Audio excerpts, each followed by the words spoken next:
Ramana qəsəbəsindəki məhəllələrdən birində qazsızlıq yaşanır. Elə bu qazsızlıq da mübahisələrlə müşahidə olunur. Əslində qazla təmin olunan bir mənzil var. Sadəcə digər mənzillərin sahibləri deyir ki, bəs niyə o qazdan bizdə yoxdur? Ardı ilk süjetimizdə. Sağ qaz verilib, fakat onda Azərbaycan vətəndaşı gəlib bizə də verirsiniz. Problem var. Məhlumda. Məhəllədə bəsmədir, bu da nə balın məhəllədə. Bu səs-küyə səbəb Bakının Sabunçu rayonu Ramana qəsəbəsi 12-ci mədəndə yaşayan sakinlərin mavi yanacaqdan istifadə edə bilməməsidir. Sakinlər deyir ki, burada yerləşən 2 mərtəbəli 29 mənzilli bina da daxil olmaqla ətrafdakı fərdi yaşayış evləri də qazdan məhrumdur. Onların sözlərinə görə əvvəllər burada qaz xətti olub, sadəcə indi həmin borular kəsilib. Sakinlər məcbur qalıb qış fəslində odun yarır və ya yanacaqla işləyən sobalardan istifadə edir. Sonra zəng elədik, dedi boru qutarıbdır. Boru dedim, boru hardan gəlir, dedi Sumqayıtdan gəlir. Bugünkü günəcən hələ nə boru gəlibdir, nə də zəng elədik, böyün səhər əlimizə bir konfet verib, uşaq kimi bizi aldadırlar. Biz də düşmüşük bu dərələrə, o zibilxanadan odun yığırıq, bu zibilxanadan odun yığırıq. Burada tək bir fərdi yaşayış evinin qazla təmini sakinlərin etirazına səbəb olub. Deyirlər ki, həmin ev Vəsilə xanıma məxsusdur. Lazım gəldikdə qonşulara mavi yanacağın satılmasını da təklif edib. Özü də hər mənzil üçün qiymət 600 manat təyin edilib. Biz insan deyilik. Hər şikayət deyilik ki, yox. İndi qaz çəkiblər bizə, qonşular aşağıda, indi bu qazı satırlar.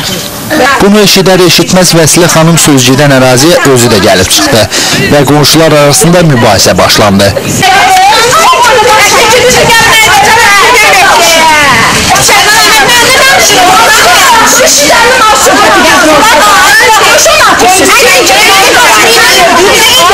Vəsilə xanım dedi ki, o heç kimə mavi yanacaq satmır.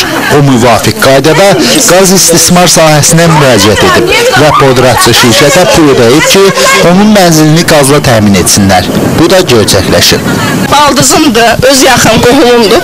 Öz qazımdan, həyətimə gələn qazımdan qonşum, baldızım istəyib qaz vermişəm. Vəssalam.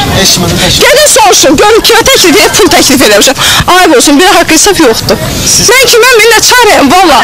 Ümumiyyətlə, sözgedən ərazi qazla təmin ediləcəkmi sualına cavabı Azərqaz İstehsalat Birliyindən almağa çalışdıq. Qurumun mətbuat xidmətinin rəhbəri İbrahim Kərbalayev dedi ki, dövlət planına uyğun olaraq yeni salınmış massivlər qazlaşdırılmır. Yalnız həmin sakinlər rayon qaz istismar sahəsinə müraciət edib, podratçı şirkətlə müqavilə bağlamalılar. Bundan sonra onların mənzilləri mavi yanacaqla təmin edilə bilər.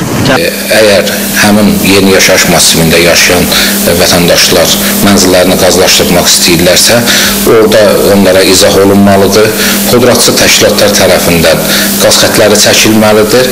Qaz xətlərinə Azərqaz İstehsalat Birliyi tərəfindən baxış keçilib, texniki təhlükəsizlik qaydalarına riayət olunmaqla sağdaşları quraşdırılıb, əhaliyə kart verilməlidir və həmin deyək ki, təbii qazdan əhali orada istifadə eləməlidir. İbrahim Kərbalayev onda bildirdi ki, vaxtilə ərazidəki 2 mərtəbəli bina qazla təmin edilib. Sadəcə bina qəzalı vəziyyətdə olduğundan qaz boruları sökdürülüb. Bir sözlə, qurum rəsmisinə inansaq, indi könüllü qaz istəyən qaydalara uyğun sadəcə rayon qaz istismar sahəsinə müraciət etsin. Bundan sonra qaz röyaları gerçək olacaq.